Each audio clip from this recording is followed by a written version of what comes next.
자, 그럼 여러분들 3교시 수업을 시작하도록 하겠습니다. 자, 쉬는 시간을 잘 가지셨죠? 네, 그러면 이번에 산의 언덕에를 보도록 하겠습니다. 산의 언덕에를 보시기 전에 우리 문제 5번을 한번 보도록 하죠. 5번? 문제 5번이 없어요? 아, 있죠? 네. 아, 거기 왜 복사가 그렇게 됐지? 왜 비어있냐? 거기? 몰랐네? 자, 어쨌든 5번 문제 보시는데 보기를 참고하여 그거 맞아요?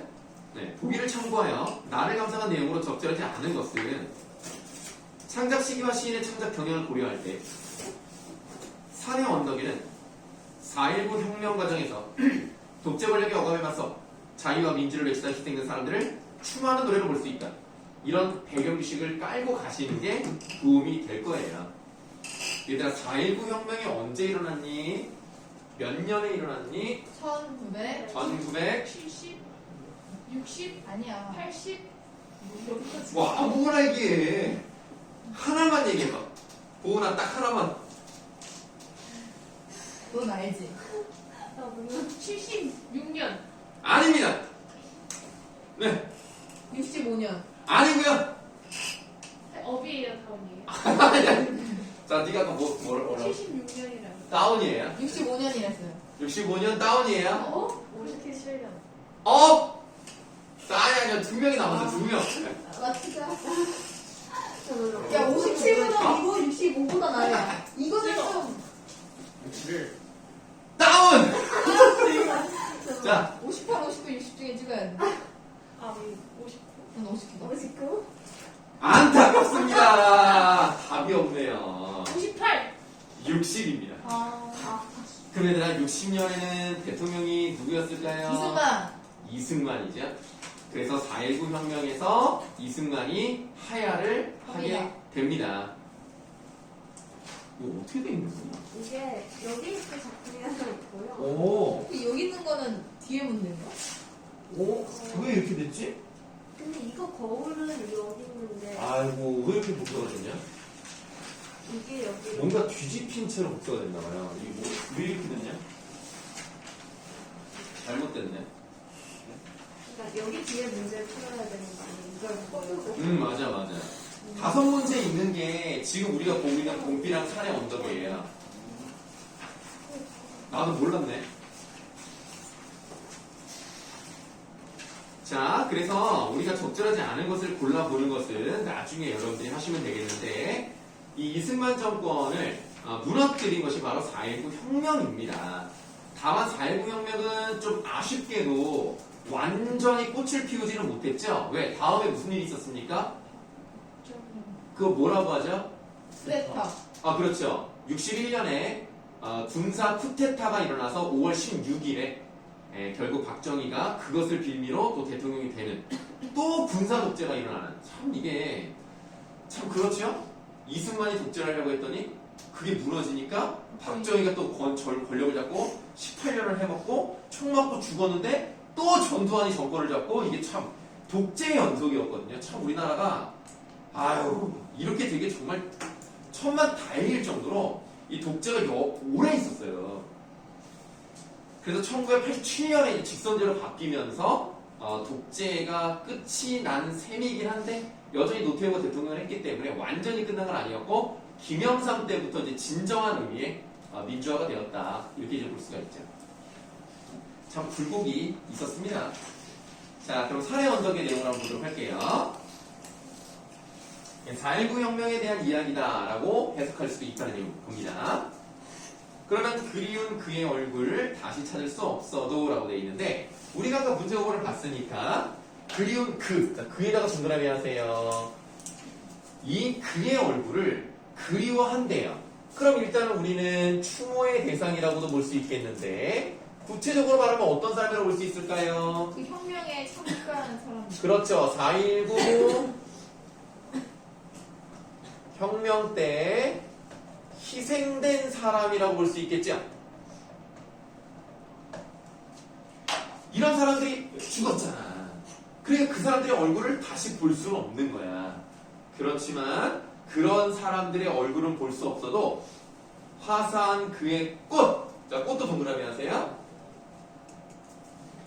화사한 그의 꽃 산의 언덕에 피어날 찌어이. 지어이에다가 또 괄호하시면 되겠습니다. 그러면 그 사람은 죽었지만 꽃이 산과 언덕에 피어날 것이다. 뭐 이런 느낌이거든요. 그럼 꽃이라는 것은 뭐라고 볼 수 있는 거예요? 그의 영혼? 좋아요. 좀 다르게 다시 살아났잖아. 꽃으로 한색. 환생. 좋습니다. 그게 환생이라고 볼 수 있죠. 그 다음에 여기서 지형에다 괄호 쳤단 말이에요. 이것도 우리가 지금 쓰지 않는 말이기 때문에 좀 어느 정도로 좀 말씀을 드릴 수가 있냐면 마땅히 뭐뭐 해야 한다. 이런 느낌이에요. 그래서 산의 언덕에 반드시 피어날 것이다. 이 정도의 느낌이에요. 그래서 내가 소망하고 있는 것이 마땅히 그렇게 돼야 돼. 그렇게 돼야만 한다고. 그걸 당위성이라고 하는 거예요. 그럼 우리가 위에 있는 시와 아래에 있는 시의 공통점이 형식적 특징으로서 하나가 나왔어요. 유사한 종결 어미가 반복되는 방식으로 간다는 거. 이게 위에는 뭐뭐하 걷다, 밑에는 뭐할 지연이 이렇게 가잖아요. 이렇게 유사한 종결 어미가 사용됨으로써 뭐 운율 형성하고 의미 강조하고 뭐 그런 것들이 공통적인 형식적 특징이라고 보시면 되겠습니다. 자, 그러면 이번에는 두 번째 연으로 갈게요. 그리운 그의 노래 다시 들을 수 없어도 라고 되어 있는데 그의 노래에다가 네 글자에다 동그라미 하도록 하겠습니다. 자, 그럼 그의 노래인데 정말 그 사람이 부른 어떤 송이라는 건 뜻은 아닐 거예요. 이게 문학적인 의미를 가지고 있다면 그 노래는 어떤 걸로 볼 수 있을까? 이 사람 뭘 노래했을까? 근데 우리가 시위를 노래했다라는 표현보다는 좋아. 근데 민주주의라는 말도 물론 맞습니다만 좀 이렇게 바꿔볼게요. 자유와 정의에 대한 외침 정도로 해석을 해보면 나름 문학적으로 있어 보이죠?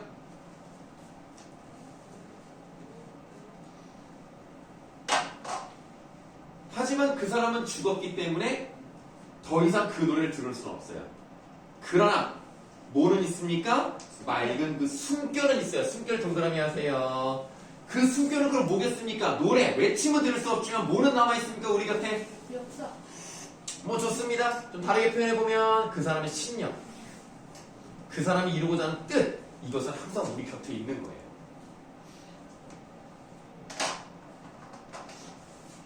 자, 맑은 그 숨결 들의 숲속에 살아갈 지연이 쓸쓸한 마음으로 들길을 더듬는 행이나 행인 네이버 해볼까? 그럼 행인은 뭐 하는 사람이겠어? 그의 뭐 넋을 기리는 사람일 것 같아 이런 생각이 들죠. 그러니까 그 사람을 찾을 수 없기 때문에 쓸쓸한 마음이고 들길을 더듬으면서 그 사람의 자취나 흔적을 찾아다니는 사람일 수 있겠습니다. 그래서 이 행인이라는 것은 그에 대한 그리움을 가지고 있는 사람이다. 요 정도로 뭐 당연한 건데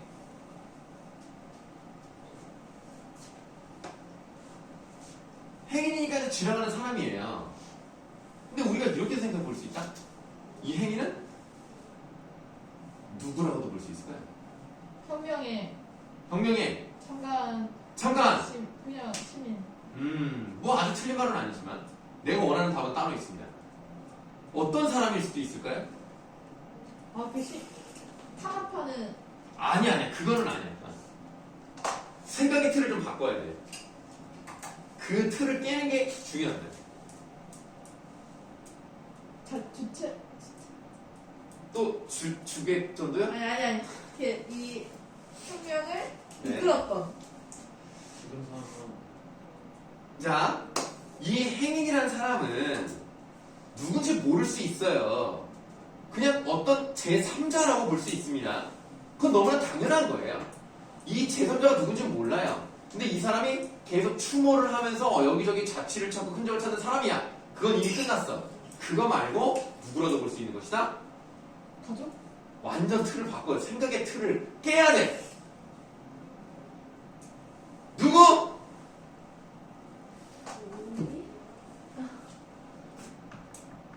시적 화자. 그 시적 화자를 객관화했다. 이렇게도 볼 수 있다는 얘기입니다. 자기를 이렇게 남인 것처럼 제3자인 것처럼 표현을 했을 가능성도 놓치면 안 돼요.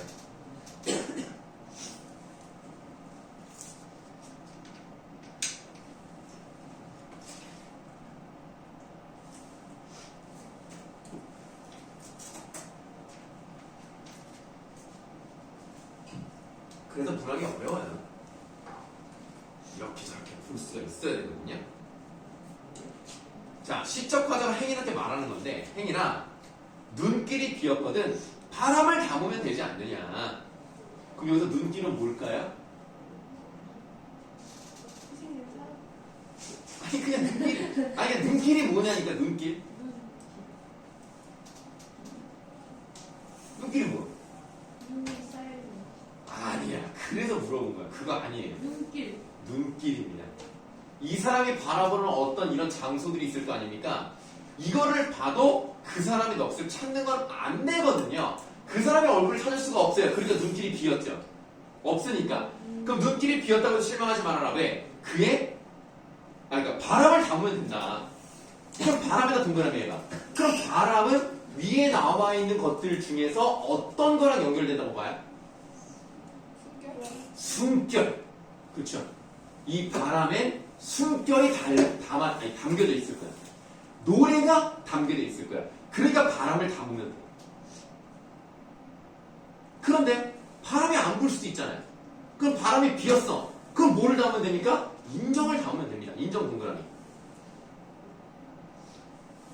그럼 뭐예요? 뭐 그 사람의 마음, 그 사람의 뜻, 이런 걸 받으면 되는 거예요.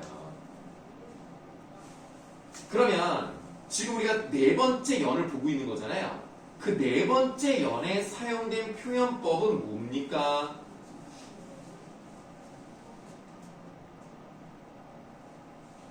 눈길 비었거든 바람, 다물진의 바람, 비었거든 인정, 다물진의. 쉬운데? 유사한 통사구조가 반복되니까 뭐라고? 아니 무슨 법이냐고? 대구. 발음 어떻게 하라고 그랬어요? 대구법이라고 하라고 그랬죠? 대구법 사용된 거예요. 유사한 통사구조 반복됐습니다.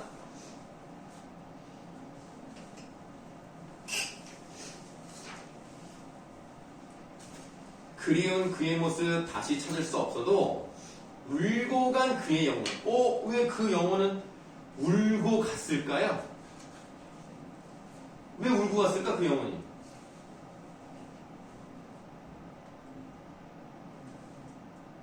쉽잖아. 억울하게 죽어서? 맞아. 자기는 열심히 나라를 위해 싸웠지만 개인적으로는 불행한 삶을 살다 갔기 때문에 눈물을 흘렸죠.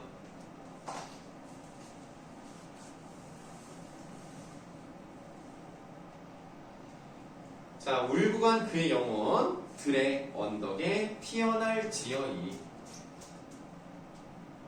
여러분 이 시를 잘 보시면 이번에 지금 문학을 3주째 하고 있는데 한 번도 언급하지 않았던 형식상의 특징이 나왔네요. 뭘 알 수 있습니까? 1연과 마지막 연이 물론 2연도 물론 포함이지만 일단은 1연과 마지막 연이 그렇죠. 수미상관 구조를 가지고 있어요.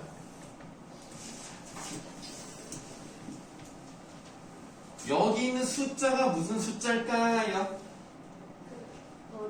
머리수, 미는, 꼬리미, 상은, 서로상, 관은, 관계, 연결돼 있어요. 그래서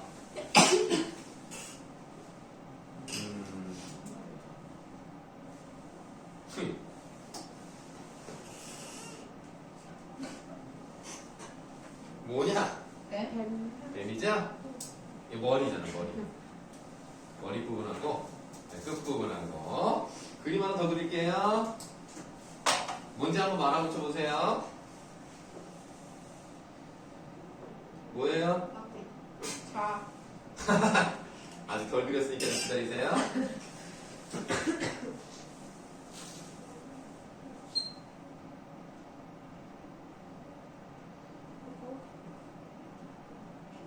아, 그렇죠. 아. 나 오늘 햄버거 먹을래. 많이 먹어라. 여러분들 혹시 뭐 맘스터치 싸이버거 인정입니까?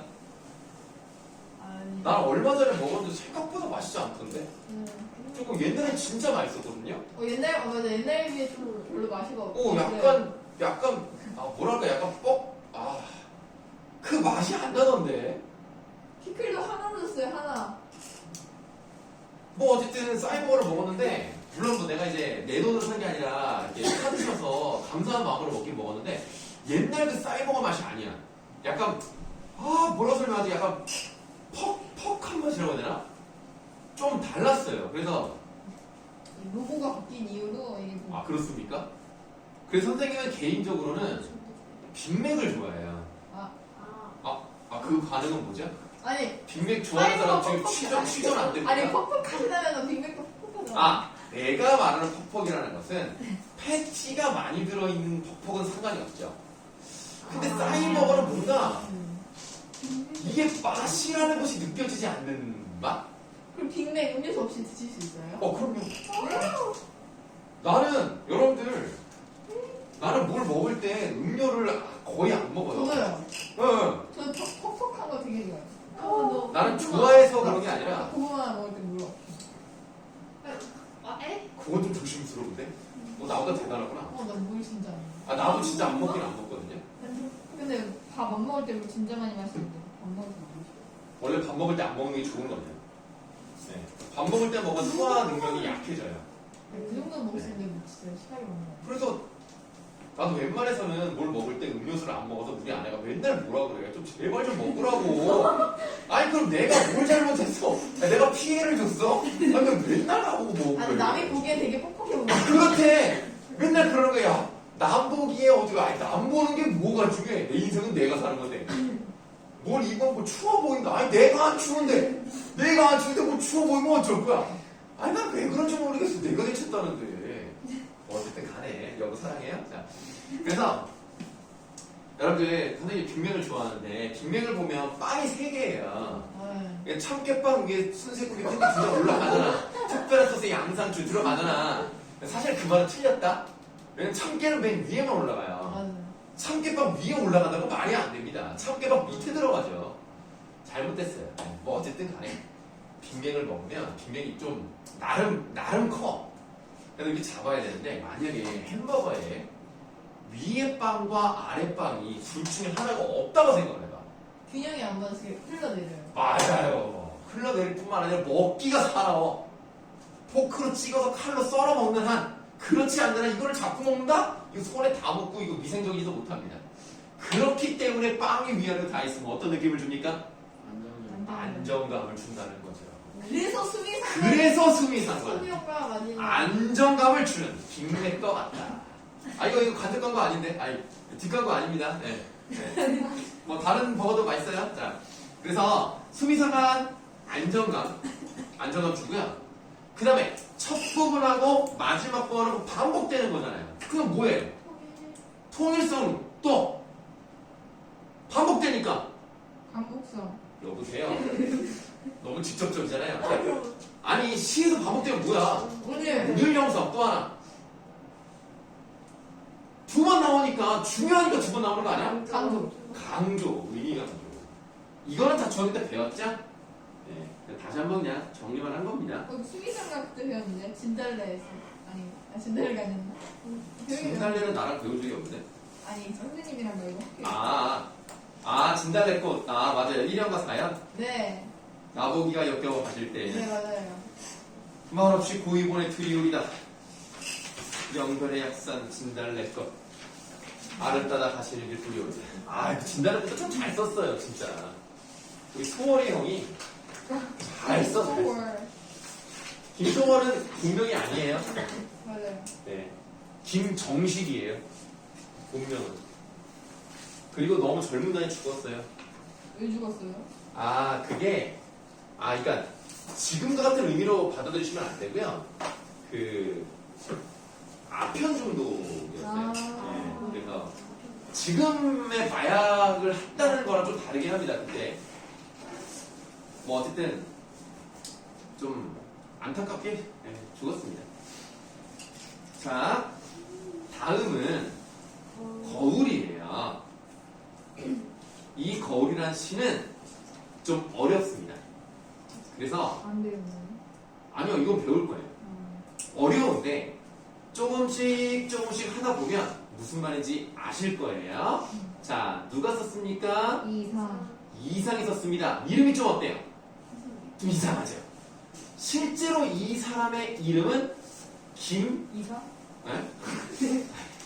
김혜경입니다. 그냥 씻을 때만 이래. 아, 근데 왜 그러냐면 김씨잖아요. 근데 이 사람도 1930년대 시를 주로 썼던 사람이라서 일제강점기 때 사람이에요. 그런데 이 사람이 원래 뭐 건축을 하는 사람이야. 건축을 이제 전공을 하고 이제 그쪽으로 이제 뭐 그런 쪽 사람인데 이 다른 사람들이 이 사람을 부를 때 성을 잘못 알았어요. 김씨인데 이씨인 줄 알았던 거야. 그럼 일본 사람들이 뭐라고 불러? 이씨가 아니라 모르냐? 요? 이상, 아. 이상 이렇게 불러요. 그래서 이상이 됐어요. 좀 이상하죠. 네. 그래서 이 사람은 이름도 이상하지만 시도 이상해요. 왜 이상하지 볼래요? 어떤 점이 이상하지 않습니까? 딱 보세요. 길어요? 띄어쓰기가. 띄어쓰기가 안 돼 있어요. 아. 띄어쓰기가 안 돼 있어. 그러네? 네. 안 배우고 못 배운 거 아닐까요? 이 사람 대학 나온 사람이야. 이 당시에 그 정도면 지식인이죠. 네. 근데 일부러 그랬나? 일부러 그런 거죠. 그럼 왜 그랬을까? 뭐 이거 그냥 듣기만 하시면 됩니다. 모더니즘이라고 해서. 알아요. 알아요. 시각적. 말씀하세요. 잠깐만요. 뭐라고 안 했어요. 그냥 차분차분 하세요. 네. 근데 뭔지는 알아요.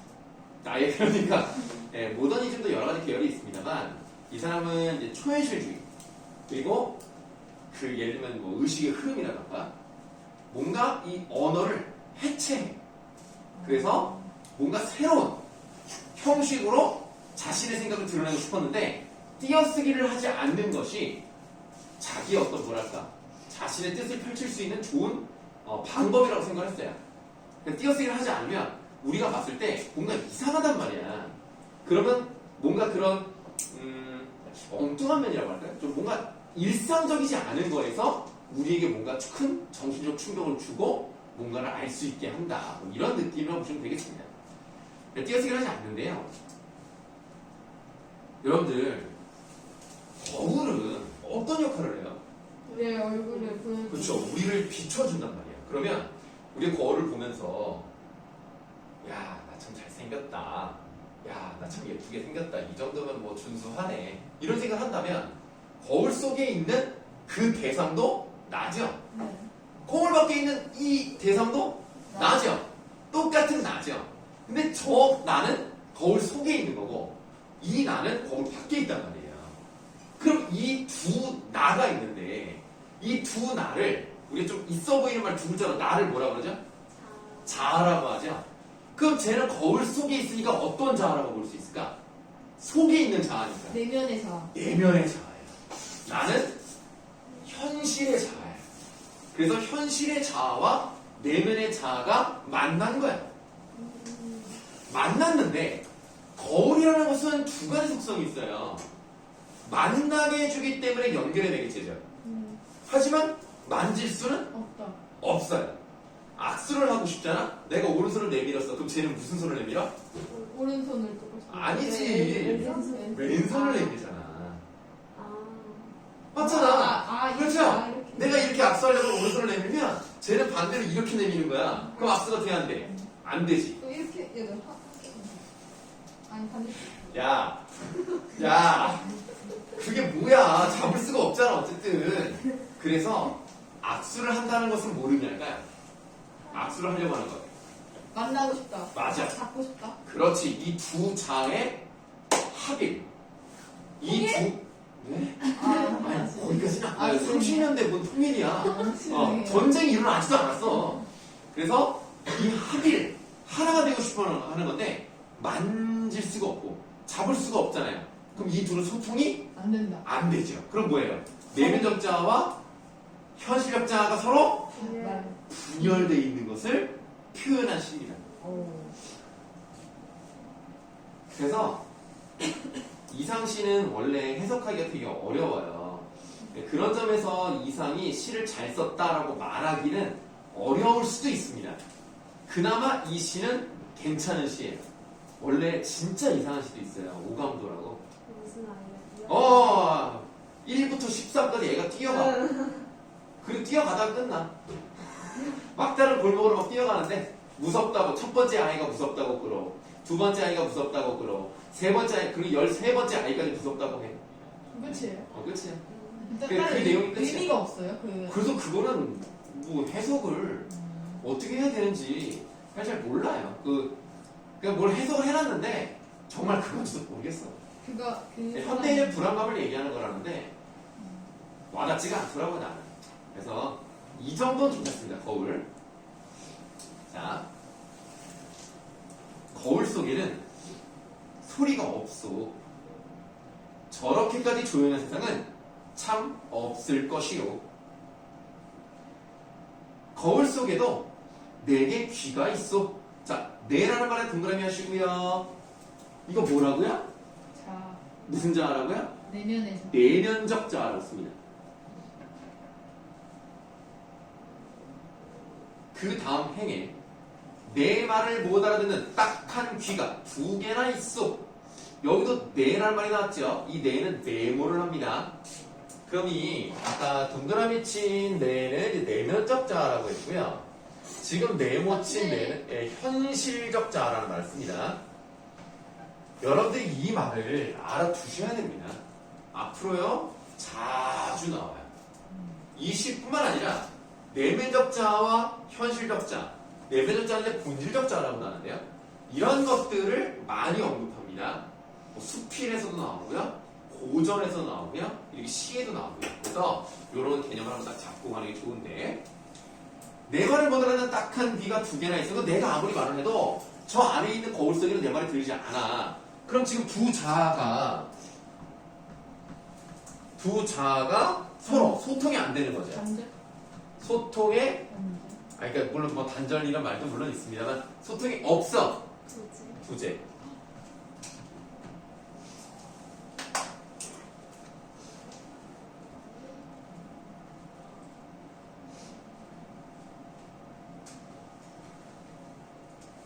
자, 다음 거울 속에 나는 왼손잡이요. 그 거울 속에 그 나에다 동그라미 하시고 그 다음 주에는 내 악수에 내는 네모 하시면 돼요. 자, 내 악수를 받을 줄 모르는 악수를 모르는 왼손잡이요. 이 악수라는 말도 앞으로 자주 나와요. 아까 말씀을 드렸습니다만 이 부분은 화해 또는 합일 이런 게 불가능한 거예요 지금. 손을 잡는다는 것은 하나가 됐다는 거예요. 시에서 그렇게 많이 사용됩니다. 하나가 되지 못해 지금. 두 자가 분열되는 거예요. 거울 때문에 나는 거울 속에 나를 만져보지를 못하는 고려만은 자, 거울 때문에 나는 어떤 표시해야 돼요? 네모 하세요. 다음 거울 속에 이 나는 동그라미 하시면 돼요. 그래서 거울 때문에 나는 거울 속에 나를 만져보지를 못하는 고려만은 거울이 아니었던들 내가 어찌 거울 속에 나에다 어떻게 해요? 네모. 동그라미. 거울 속에 나니까 동그라미. 만나보기만이라도 있겠어. 아까 말씀드렸죠? 그러면 거울 때문에 만지지 못하지만 거울 때문에 만났잖아요. 그럼 지금 이 부분은 단절과 연결. 단절과 연결의 이중적 속성이 드러나 있죠? 아, 이중성 속성이래. 이중적인데. 이중적 속성이 드러나 있고요. 이중적이라고 하는 다른 말로 양면적이라고도 말할 수 있습니다. 여러분 혹시 그 중학교 교과서보다 다르긴 한데 중학교 교과서에 있을 만한 글 중에 하나가 냉장고의 양면성, 이중성. 이 냉장고의 양면성이라는 글 배운 적 없어요? 저는 그거 배웠는데. 뭐 말을 해요. 그거 있잖아. 프로피솔 그거. 그 이름이지? 아, 벼락치기에 내면 두 얼굴인가? 벼락치기 두 얼굴이라는 게 있어요? 그 양면성이라 했던 것 같은데. 벼락치기를 하면 집중력이 굉장히 높아지는데 좋아지기도 하고 뭐 안. 그것만 보기 때문에 다른 주변을 못 봐요. 뭐야 왜 때려? 너 조용히 안 해? 네, 보은이가 지금 그러고 보니까 이름이 보은이잖아. 왜요? 아 근데 고양이의 보은이 생각이 났어. 고양이? 고양이의 보은이라는 애니메이션이 있어요. 아, 그 이름 뭐야? 아니 그게 아니라 그냥 제목이 그렇다고. 그 은혜를 갚았다는 뜻이잖아. 아 순간 아니 왜 새삼스러운데 3주 만에 갑자기 갑자기 생각이 나서 고양이 보은이가. 나한테 은혜를 자, 단절과 연결의 이중성을 가지고 있는 것이 바로 거울이다라고 볼 수가 있는데 지금 선생님이 지금 핸드폰 저쪽에 있어서 정확한 시간을 모르겠는데 지금 몇 분이에요? 50분이요. 51분 됐네? 알겠어요. 그러면 오늘 수업 여기까지 하고요. 오늘 숙제가 평소보다 조금 많았네요.